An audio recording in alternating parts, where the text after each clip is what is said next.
Virgo! Kamusta? Ito po si Divine Tarot 888 para sa January kapalaran for Virgo.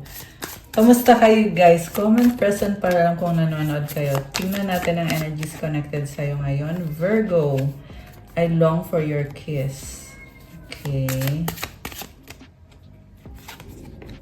I wish to be like you. I wish I could be fully honest with you. Okay. So, una sa lahat, you have this right path. Love is a beautiful journey and you're on the right path. May taong tumalikod eh. So, this is a person na nasa isang journey. And yung journey na yun may mga ups and downs. Sabi dito, imperfection. Love is a beautiful mess. Embrace its imperfections. Inayos niya yung sarili niya, inayos niya yung buhay niya. Gifts. Love's greatest gift is the ability to truly understand one another. So, alam mo, hindi man perfect ang buhay nitong taong to, pero feeling niya special siya dahil andyan ka. Okay? With this gift na card, andun yung feeling na grateful pa rin talaga sa mga blessings na dumadating. And, yeah, longing for your kiss, or longing for your love, your presence. Mahal ka nitong taong to. I wish to be like you. May mga wish pa siya sa buhay na gusto niyang ayusin ngayon. At baka hindi kayo nag-uusap or may mga bagay na hindi niya sinasabi sa'yo or pinili niyang wag na lang sabihin. Okay, ano bang nangyayari dito? Tingnan natin ha. Anong nangyayari? Uy, okay. Is it over? The passion is too much. Parang malungkot. Yan yung nasisense ko sa energy nitong person na to. Emotions overwhelm me. Sabi ko na malungkot. Medyo heavy, very passionate. Full of emotions. Sa bottom of the deck, you are too nice, I don't deserve your kindness. So parang nandun yung nakukonsensya siya sa'yo kasi masyado kang mabait sa kanya kahit hindi maganda yung ginawa niya or yung kung ano man ang nangyari dito. Feeling niya masyado kang mabait. You were right. Okay. Kuha pa tayo. Gamitin natin tong cards na to. Sino ba tong taong kadil ni Virgo at anong energy ngayon? The Bear. Okay. Strong. This is a strong person. Lady. Wow. So, ayan. Strong person. So, walang gender dito guys ha. Babae mo tong or lalaki. This is someone na sobrang caring, feminine or yeah, kasi kahit anong gender, pero yung energy niya, very feminine in a sense na maalaga siya, mapagmahal siya. The house. Okay, so, the key. Opening. Okay.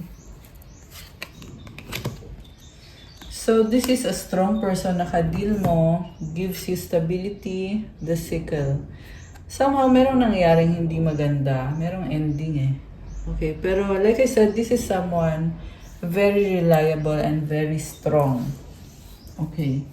So, gusto kong tingnan from my oracle cards.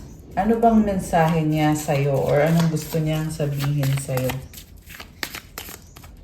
Okay. People don't believe in me. I regret what I did. You give me strength. We have a deep level of connection. I'm not happy anymore. Oh my gosh, ang lungkot naman. Okay, ano pa? Keep going. Okay, pero nag-reverse siya eh. Parang on the verge of giving up na, pero tuloy pa rin, laban pa rin. Ganun yung nakikita ko. We are healing and learning with all of this. You are my peace. So, ikaw yung nagbibigay ng peace sa kanya. So, tingnan ko from the tarot, okay? Alisin ko muna yung mga cards dito. Kasi tingnan natin, ano bang intensyon sa'yo nitong taong ito? Alisin ko muna to, guys. Ayan. Okay. So, intensyon nitong person nito kay Virgo. Anong intention niya? Okay, wait lang. May nag-flip eh.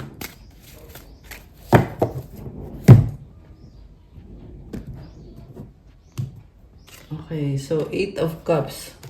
May pagtalikod talaga. Gusto niya ngayon prioritize yung sarili niya. So, siguro napapansin mo hindi ka kinakausap or iba siya ngayon. Kasi, nag-invest na siya sa connection niya eh. Pero ngayon, baliktad. Gusto niya ngayon sa sarili naman niya mag-invest. Emotional siya ngayon. Baka may kadikang water sign, Cancer, Pisces, or Scorpio. Although this can be any sign. 7 of Swords. May pag-iwas. So, yung pag-iiwas niya is para siyang nagtatago at gusto niya ng privacy. Queen of Rods. Okay. Kasi, this is someone na very creative. So, si Queen of Rods ay fire sign, Aries, Leo, Sagittarius. Although, this can be any sign naman. Like I said, very creative and passionate. So, may mga bago siyang mga plano ngayon na gusto niyang ayusin. And like I said kanina, this is a strong person. Alam niya kung anong gusto niya, kung anong kailangan niya, at yun yung priority niya. What lies below is the devil. Merong mabigat na energy dito na kailangan niyang ayusin sa sarili niya. Okay. 2 of Cups, 6 of Wands. This is someone na sobrang nagkikare sa sasabihin ng ibang tao. Kaya din siya gusto niyang mag-isa kasi ayaw niya marinig kung ano yung sasabihin ng mga tao sa paligid niya. So eventually, magkakaayos din kayo with this 2 of Cups.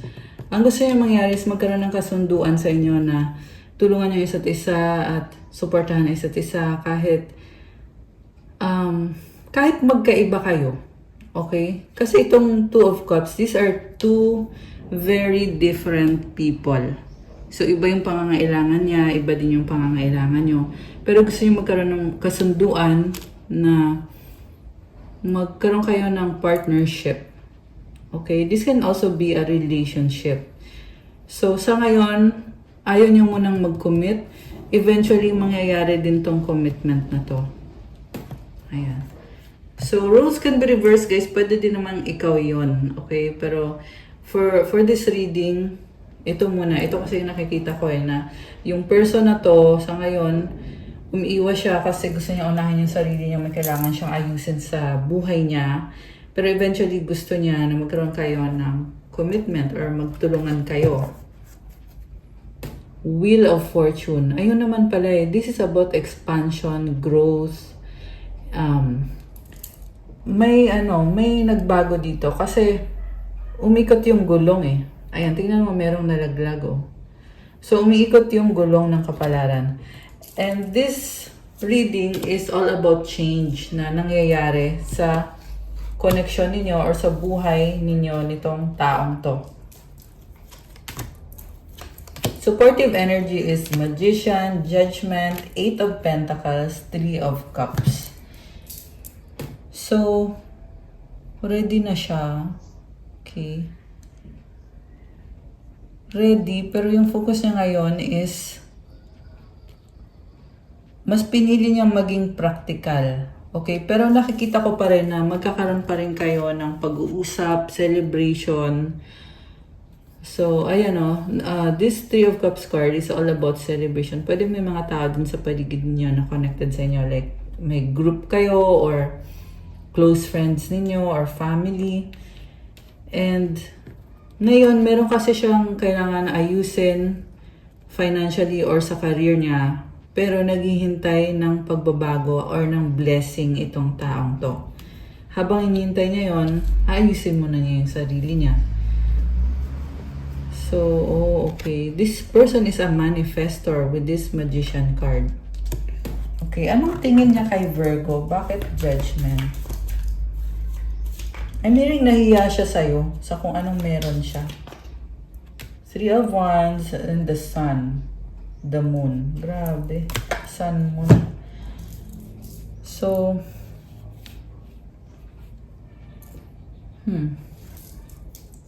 inisip ka niya eh. Hindi ka niya maalis sa isip niya. And, may mga plano siya, pero may kailangan pa siyang hintayin muna.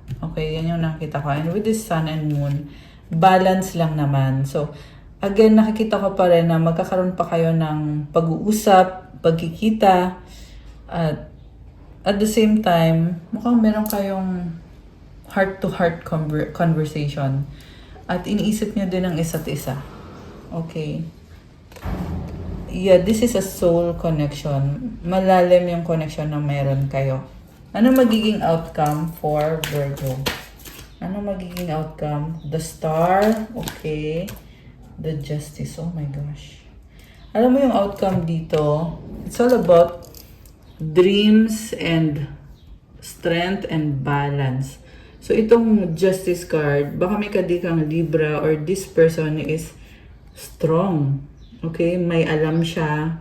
And itong Star, healing process. Nasa healing process siya ngayon to achieve this mga pangarap niya sa buhay na mangyayari at mangyayari din naman eventually.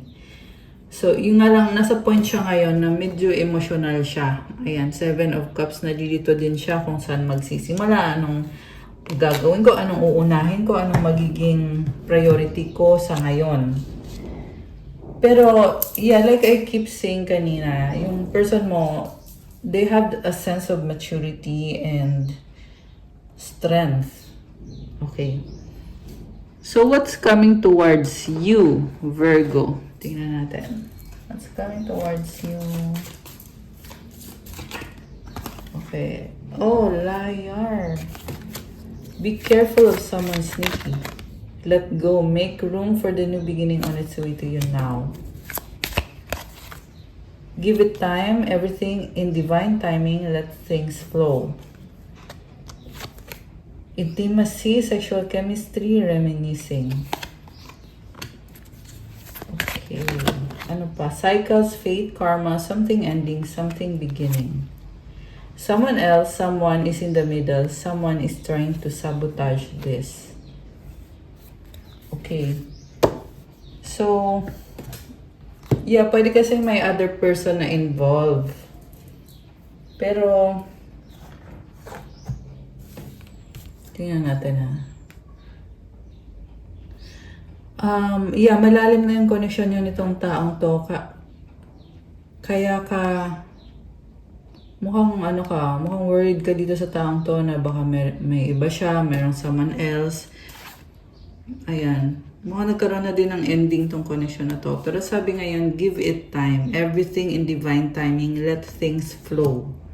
Marami na din kayong pinagdaanan. Tsaka ito, merong cycles. Kanina with the Wheel of Fortune card, it symbolizes changes na patuloy lang nangyari yung mga pagbabago.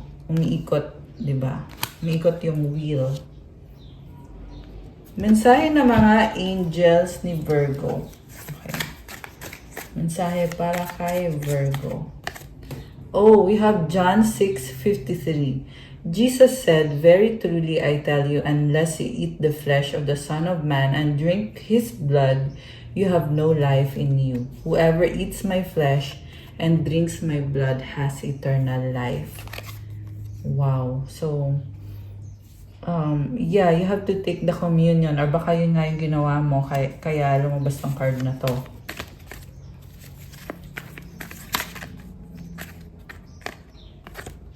Root chakra. The universe has your back. Kahit anong mangyari, andyan naman si God sa'yo, andyan si universe, tumutulong, sumusuporta sa'yo sa lahat ng mga ginagawa mo. Proverbs 3:5-6. Trust in the Lord with all your heart and lean not on your own understanding. So kahit hindi mo maunawaan yung mga nangyayari, magtiwala ka kay God ng buong puso mo. Kasi siya yung nakakaalam ng lahat. Ikaw, tao ka lang, hindi mo nakikita lahat ng nangyayari. Pero si God, nakikita niya lahat at alam niya lahat. Alam din niya ang nasa puso at isip mo. Kaya magtiwala ka sa Kanya. In all your ways, submit to Him and He will make your path straight. So, sumunod ka lang daw kay God kasi itutuwid niya ang landas mo. Matthew 7:7, ask and it will be given to you. Seek and you will find. Knock and the door will be open to you. So, pag may kailangan ka, ipagdasal mo kasi sinasagot ka naman, binibless ka, binibigay sa'yo kung ano yung pangangailangan mo. Ayan. Meron pa ba? 999, okay, it symbolizes release and letting go. Healing energy. Ano pa? Keep calm and enjoy life. I love it. Blessings from heaven. Oh my gosh. Come and claim blessings from heaven. Ano pa? Unicorn. Okay, so, ibig sabihin, ibang-iba ka. So, the last one is John 6:35. And we also have divine timing sa bottom of the deck. Ayan, meron talagang divine timing. Dadating yan sa tamang panahon kung ano tong wini-wish mo. So, sabi dito, Jesus declared, I am the bread of life. Whoever comes to me will never go hungry. Parang similar dito. Oh my gosh. And then, whoever believes in me will never go thirsty. Claim. So, i-claim nyo to, comment nyo dyan, I believe in God. I believe in Jesus Christ of Nazareth. I believe in the Holy Spirit. Grabe. Ayan, guys. Ano naman ang mensahe ng mga angels? Okay. Peaceful warrior, Archangel Ariel. Thank you, Ariel, for helping me stand my ground with peace. Parang umaapoy. Very passionate yung energy mo. Kita mo color orange, di ba? At may liwanag. So, you are a peaceful warrior. Palaban ka, pero tahimik ka lang. Clear your vibes, Archangel Metatron. Thank you, Metatron, for clearing my energy field. Wow, I love this. One more. The Divine Physician, Archangel Raphael. Thank you, Raphael, for shining your divine light upon my healthy body. I-comment niyo dyan, guys. Kasi si Archangel Raphael, siya yung doctor in heaven. Diba? So, kasama mo siya, tinutulungan ka niya, binibigyan ka ng magandang kalusugan. Kaya i-comment mo dyan to claim this beautiful energy. Comment, thank you, Raphael, for shining your divine light upon my healthy body. Ayan. Okay, guys, that's all for your January kapalaran. For Virgo, please like, comment, subscribe, hit the notification bell kung kailangan nyo ng one-on-one session. Pwede kayong magpa-private reading. Message nyo ako sa Viber or sa WhatsApp. Nasa description box po yung contact details. May promo po tayo ngayong January 2026 sa private reading. 20% discount para sa mga long-time subscribers.